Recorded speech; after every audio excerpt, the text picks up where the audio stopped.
Okay, this is going to be probably one of the most fun scenes for us to light, and the reason being is that the lighting will at first seem to defy convention, you know, why we put certain lights in certain places and why we did certain things, but we did use a very advanced light gag that we'll show you that I've been using for years to make certain atmospheres, but you can use it to your discretion at this point. Just probably don't overuse it because then it kind of doesn't really mean very much. Only use it for certain situations where you're trying to elicit this kind of a movement of the sun. We're going to go ahead and mimic the rising of the sun, which normally the rising of the sun wouldn't actually just dim up. It would actually rise up and change the shadows as the sun rises in the horizon. But sometimes when it just peaks over a mountain and the shadows don't really change very much, the light just kind of changes and gets brighter and brighter. And that's the kind of lighting we're going to be doing here. And we're also going to show you how to be able to see into the room right before the sun rises without having to make major lighting changes. So let's first listen to Jake talking about his character. So what are you going to be doing now? Well, I'm at the point where I've learned how to write and let the mind, the conscious go so that the subconscious comes up, and this will all show that transition of time and space and the zone happening. And you got to understand the actor wasn't just being silly here. He really believes in this role and he believes in what he's saying. He's putting himself in the right state of mind for the next scene. And here's also the DP talking about undercranking the camera. To undercrank means to shoot at a slower frame rate and play at a faster. So you'd be shooting 12 for 24. Oh, okay, cool. As opposed to 24 for 24, which would be normal, or 48 for 24. Okay. It allows you to shoot at a lower frame rate so that when you play back at normal speed, everything seems to be going a lot faster. Normally it's being used for comedy, but in this particular case we're using it to elicit the rising of the sun. You can also overcrank the camera, which means shooting at 48 frames per second instead of 24. When you play back at 24, it seems like it's playing at half speed or slow motion. Instrument on the left right here. Okay, we're rolling. And just go ahead and adjust it on him. And kind of in and out, you know. So remember when I told you that the 650 watt RE light is going to be the workhorse of the set? There it is again, bouncing off of a soft gold reflector panel, and it's being bounced back into Jake's face. Keep it, go all the way out, and then back in. There you go. So that is acting as the sun. That is acting as the key for the actor in this particular circumstance. It's being sourced as if it's coming from that window, which we've already established that the sun will come through that window at certain times of the day when he's writing. Now, next is going to be the fill. We're going to watch the DP. He's going to be adding a full CTB, color temperature blue gel on there. And what that's going to do is going to tint the fill light that's on the right side of the frame so that it would feel like it's nighttime light, so to speak, which in our minds, for some reason, as movies go, we've been accustomed to feeling that blue light, very soft, dim blue light inside of a room, is nighttime light or moonlight inside of a room, even though moonlight's actually white, but we show it as being blue. This is going to be full blue.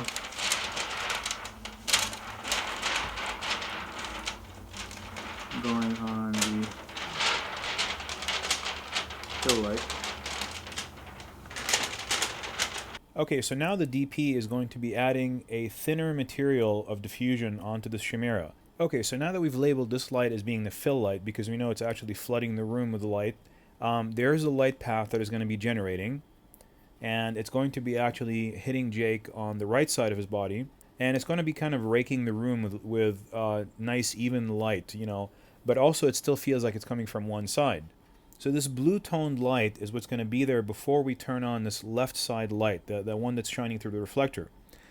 This blue tone light is going to give us a very low level light that when the actual 650 watt being bounced through the reflector comes on, we're going to practically not see that blue light anymore at all. Notice that the amount of light that's in the room right now, it's very, very dark. So it feels like it's nighttime light, and you just kind of go with your gut feeling on that. And there's our dimmer. Notice that it says 1000 watts max. This is a homemade dimmer that can dim up to a 1K or 1000 watt, which is more than enough for our 650 watt tungsten RE, which is this one in particular right here. And watch it kind of dimming up right now. It's going to start going up, and as it goes up, it makes that shadow on the right wall and also lights up Jake. So you can see exactly what it's doing with the reflector and how much space it's occupying of that reflector. which feels like it's actually a rising sun. And there it is starting right there. This is just during the rehearsal, of course. And it gets brighter and brighter. Now we also noticed that we just weren't getting it orange enough. You know, it just didn't feel like a sun still. So what we did is we switched the sides of the reflector to the gold side. This was before the soft gold. Now we flipped it over to the actual full gold side.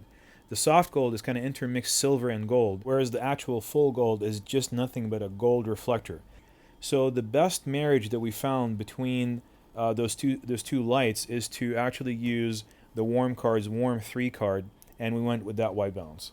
Another little trick that I used is to put an orange CTO gel on there, color temperature orange, full orange gel. I put it on top of the reflector, on top of the gold reflector, so that it creates highlights on the back wall. Notice what happens when I go ahead and tap that reflector now. You see those shimmering highlights right there in the background? It would kind of feel like there's a car outside where the sun is going through the car window, and it's going through that car window and getting inside his home or something like that. And when it settles down, it feels natural. Whenever you can break up the light source, it's not too uniform, it's going to feel more natural, and it's going to feel like it's actually coming in from the outside.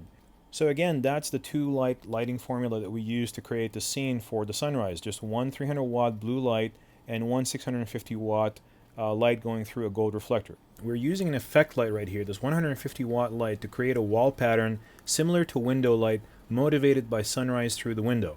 But we're doing it in a kind of a weird kind of way, because normally you'd expect light to come in from the left side to hit that back wall, but it's not. It wouldn't look right, and we'll show you here in just a second. The light is shining behind his head and creating that rectangular pattern on that back wall behind him. And also we put it on the same dimmer as 650, so it'll actually dim up at the exact same time as a 650 watt light, as though the sun is rising. So it has no effect on Jake's exposure. It's not hitting the actor at all. It's just hitting the background, back wall, and it's just breaking up the flatness of that back wall. Okay, so now we're going to do some calculation of wattages. So we have both lights on the same dimmer. 150 watts and 650 watts equals 800 watts, and the dimmer max is 1000 watts. So safety first, do not exceed capacities. We know for a fact that we're way underneath, actually 200 watts underneath the maximum that the dimmer can tolerate. So we can put both the 650 watt light, which is the one shimmering on the left side right there through the reflector, through the gold reflector, and the 150 watt light on the same dimmer. Now this is the other dimmer that we're using for the 150 watt light, so we can have individual control over just that one light. And this is the master dimmer that we're using to dim both of those lights together at the same time, and then dim them back up for sunrise. And there it is coming back up and all the way.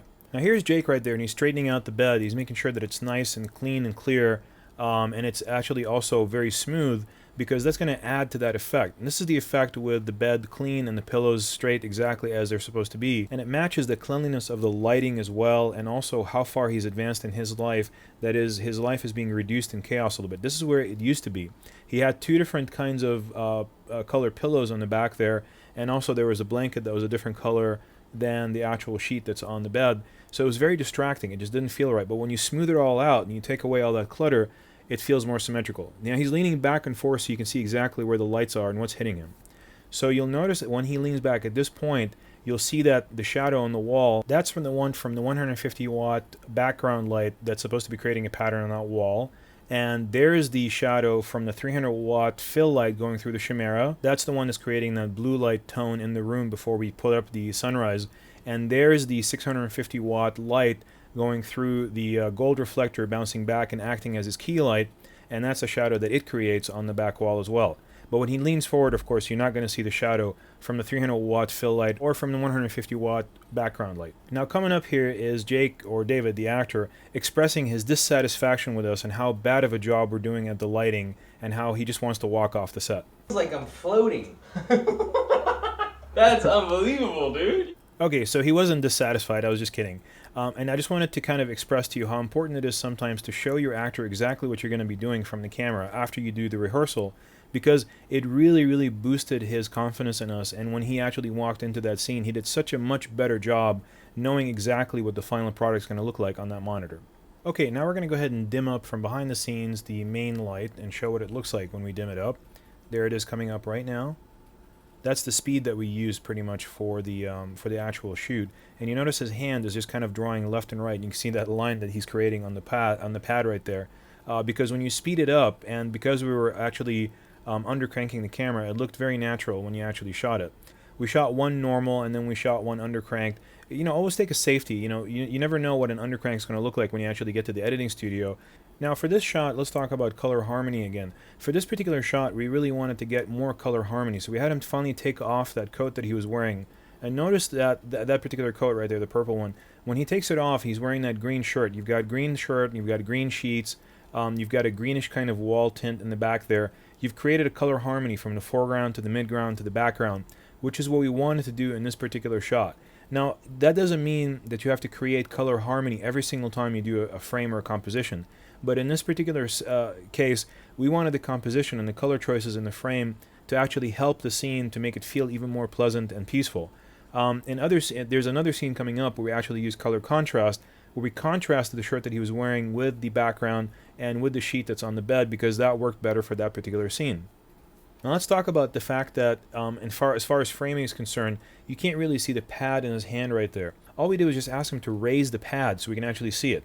That's blocking. And it's really important for you not to ever sacrifice your frame when there's something that you can ask the actor to do that is just blocking him differently that will actually save the day. So here's another scene that we did. This is the exact same day, same lighting, same everything. We wanted to get a whole different type of scene. So there's the DP raising the tripod to get a slightly different angle on the scene. So it's not low angle looking up through the pad at him, but we want it more of a higher angle looking at him. You'll notice that the 150 light is still exactly where we left it, and the 650 is still in the same place.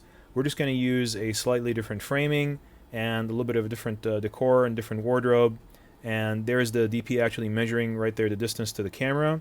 He's changing the diffusion that's on the Chimera and putting in a thicker diffusion. And there's a thicker diffusion coming in right now. This is going to be the full diffusion because he wanted to completely remove any trace of shadow in the background. Okay, so earlier when he was, struggling to write, as I was writing, I found surprise that something could come out. So now am I still surprised, or is it just from brain to pen done? Brain without to pen, necessarily... Brain to pen with just contentment, like you had said. Continuous contentment. Right, because like I said, you've arrived, essentially you've gone past the zone, you've arrived at your proper schedule.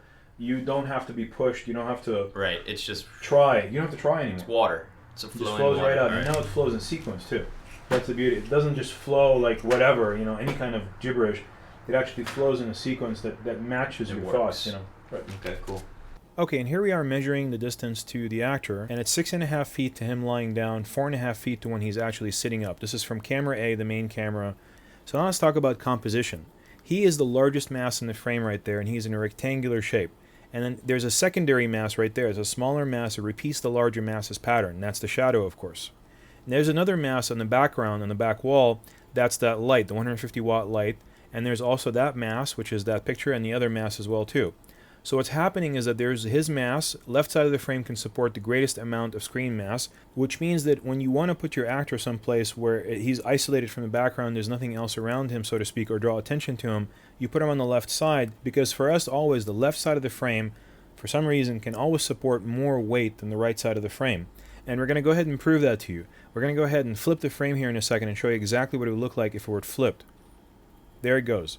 You can see that there's just something wrong. The framing just feels a little off, like this is just too heavy. The right side of the frame cannot support the same mass because it challenges the path of the reading eye. It feels like the weight ought to be on the left side with more room on the right side. So we generally want the left side of the frame to bear the greatest weight and be the anchor for a harmonious frame. Now this is for harmony. If we were creating disharmony, we would put him on the right side of the frame. It would work out then. So this is take 2. And as I promised you, I'm going to give you an example of color contrast. We've been talking about color harmony before, but this is color contrast or color separation. He's being separated from the background because he's wearing that bluish colored shirt, whereas everything around him is greenish.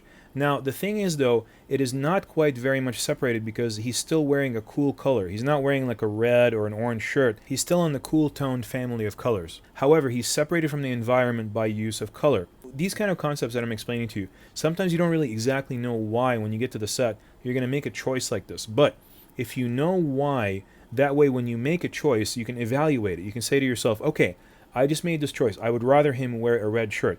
But why? Why am I doing that? And would a blue shirt work better than a red shirt?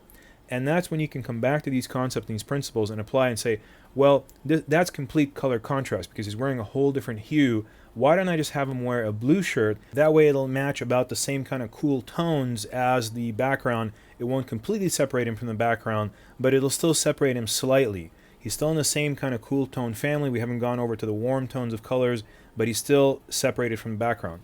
Those are all creative choices, and hopefully we'll help you make some more of those.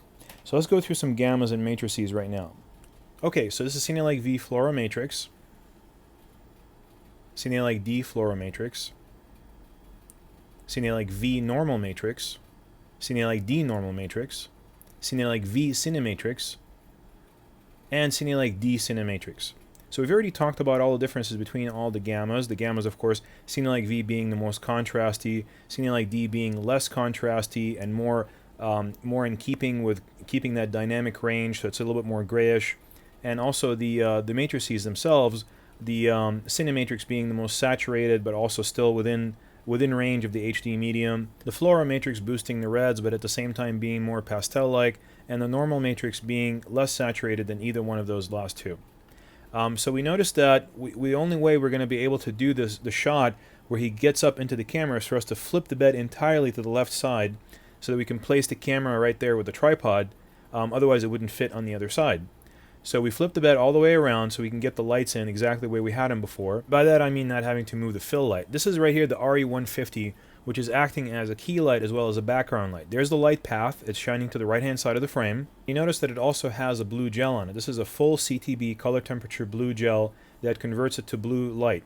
And you notice exactly where it's shining. It's shining first on Jake, creating that shadow on his right hand side. It's also creating a pattern on the back wall as well too. So it's a double duty light. It's doing two things at the same time, which you can do that. And this is with a little 150 watt light. But because of the proximity, that's the only reason why you can do it. Because it's only a few feet away from it. It's only about 4 or 5 feet away from the subject. So therefore, it can spread its light source out and do that. We're also adding an LED light, the light panel LED light. We're putting that right on top of the camera, and we're putting some diffusion on there. So we put full blue gel and also diffusion.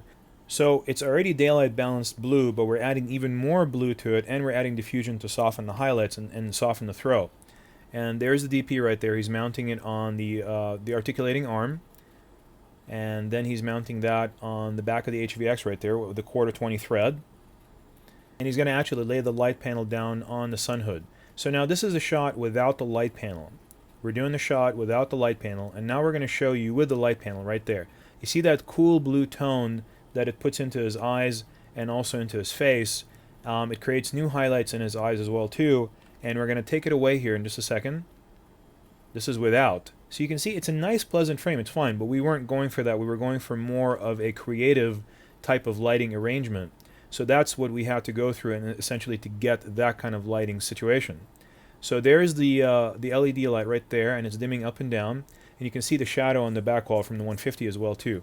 And there's Jake, and we're dimming it up and down on his face, so you can see exactly what the light panel is doing at that point. There it is, dimming up and down through the A camera, and there's the shot now. This is with the light panel. Of course, we overshot it. There's not enough headroom. And of course, that's one of the blocking issues that you have to work out with your actor as well too, is that headroom. You can't have the actor's eyes that close to the top of the frame. It just doesn't feel right. So you work it out with your actor, and the next time he does it, you just tell him to angle his head down just a little bit, or you tilt up with the camera to compensate a little bit if the frame will allow you, so you can get that proper headroom. In this case, we couldn't work it out with the actor. He has an arc of his body. That's the only way he can come up, so we had to tilt up to compensate for him. That's the only way he can do it. So here he is coming up, and he bounced back a little bit, and that's the shot that we wanted. Now let's also look at that shine on the left side of his face right there. A little bit of a shine right there, so we added a little bit of powder to it, and we're going to show you what a little bit of powder is going to do to take away that shine. Here it is coming up again. Right there.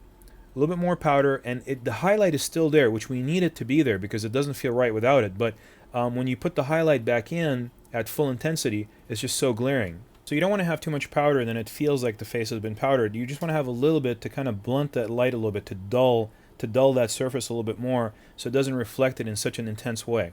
So this is going to be the fill light. This is the fill light coming on and off. You'll notice it from the last setup. It's the exact same thing. Let's see what it's doing to Jake. There's the fill light coming on. That is the actual fill light. You notice that it makes a very, very soft shadow back there, and it's pretty dim. That's really important because we don't want to overpower the key light in this particular circumstance. The key light's going to come in from the left side, that's the 150 RE. This is what the key light does just by itself. You notice how it lights its side lights coming in from the left side of the frame. It's lighting him and the background as well too. So this is going to be key plus fill light. This is the key light and the fill light in combination. You'll notice that there's the highlights on the left side of his face, on the back wall, but at the same time the fill light is on, filling in all the shadows. Now let's look at the last light that we're using. This is going to be the LED light panel light. It's acting as a catch light and a fill light combination at the same time. It's making catch lights in the eyes.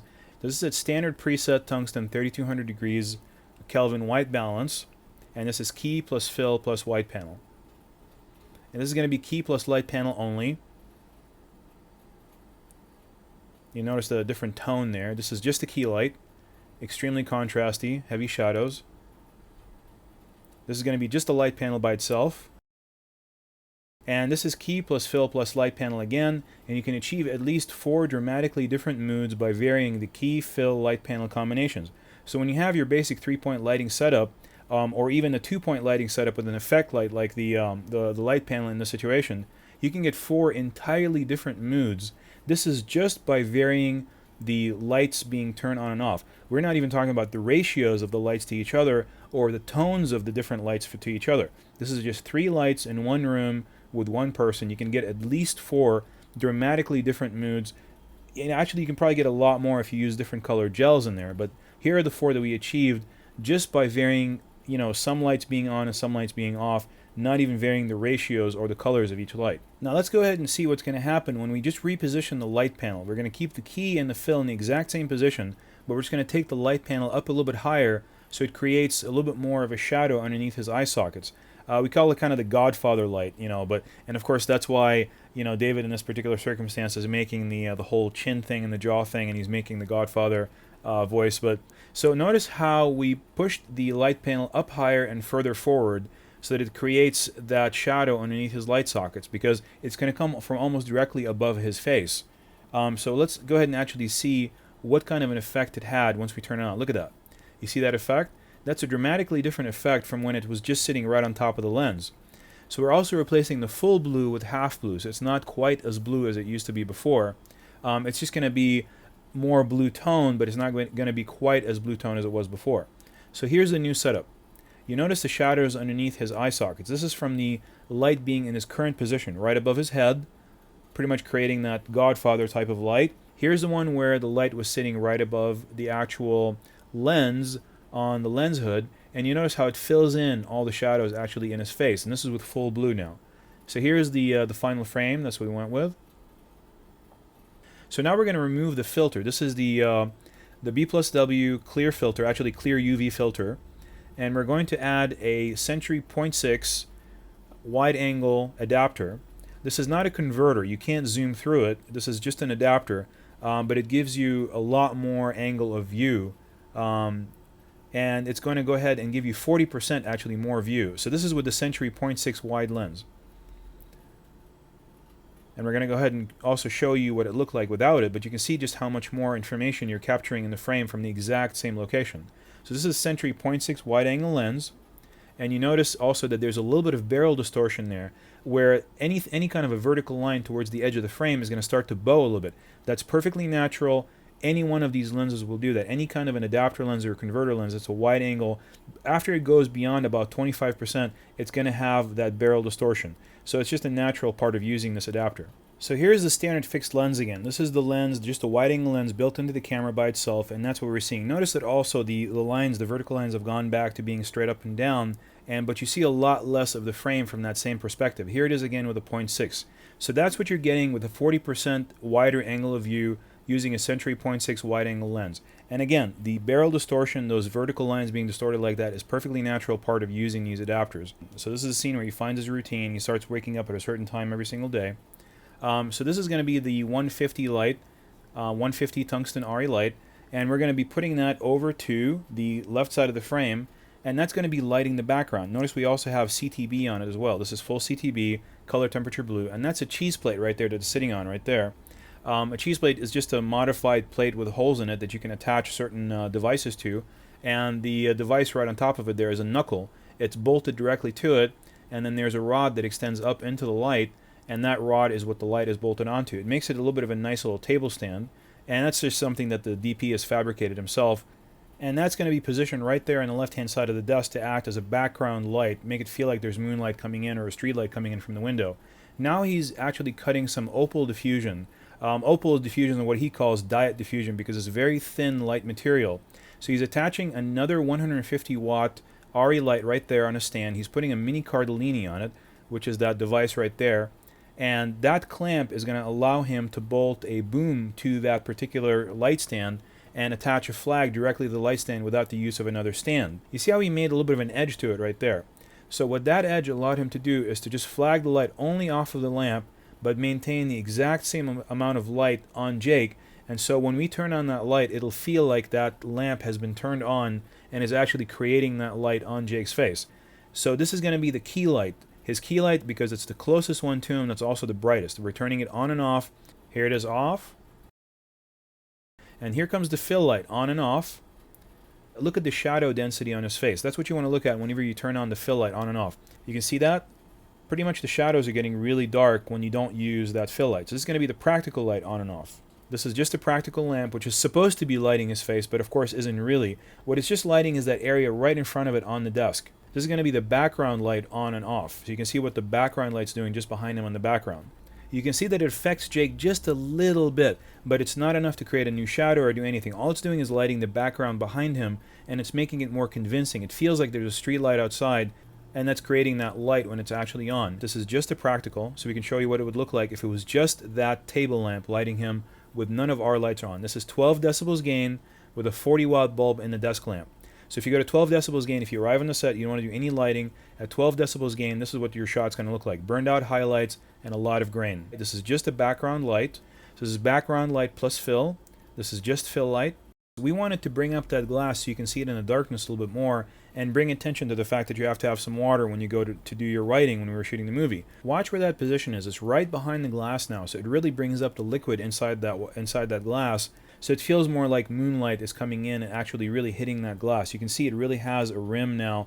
It is very much separated, and it's also lighting that pad inadvertently too and making the pad come out. So let's actually take a look at it one time. And this, of course, as with anything, when you do something for the first time, sometimes it doesn't quite work out.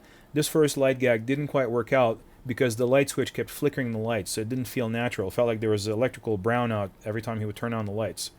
Now when he turns on the light, it flickered a little bit. And that flickering, of course, was because the switch was malfunctioning when we were turning it on.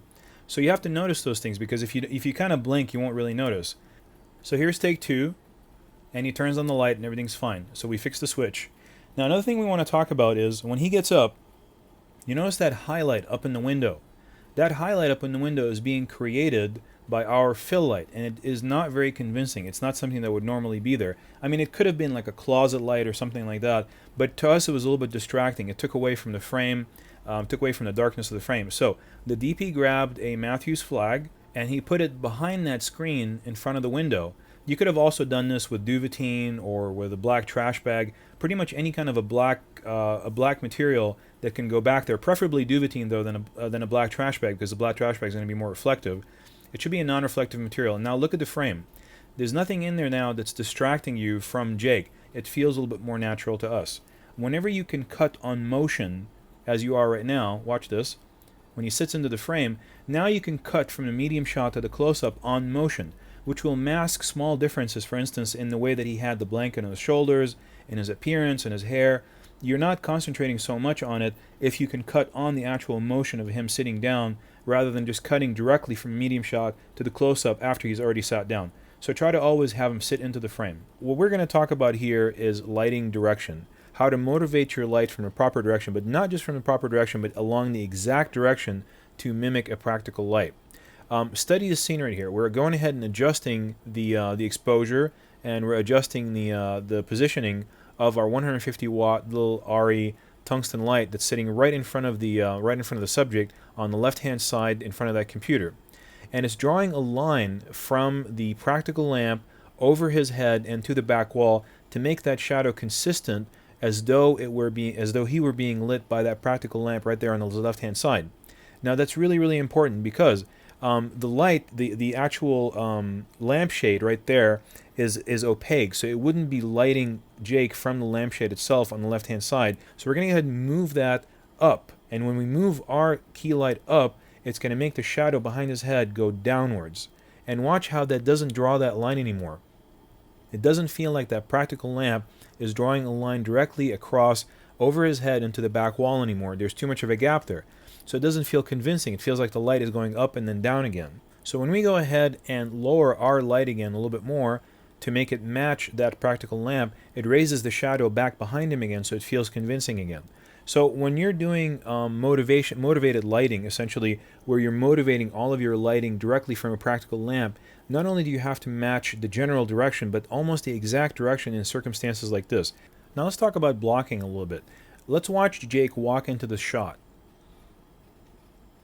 He's going to be coming in from screen right. See how he's sidestepping the camera? It doesn't feel natural.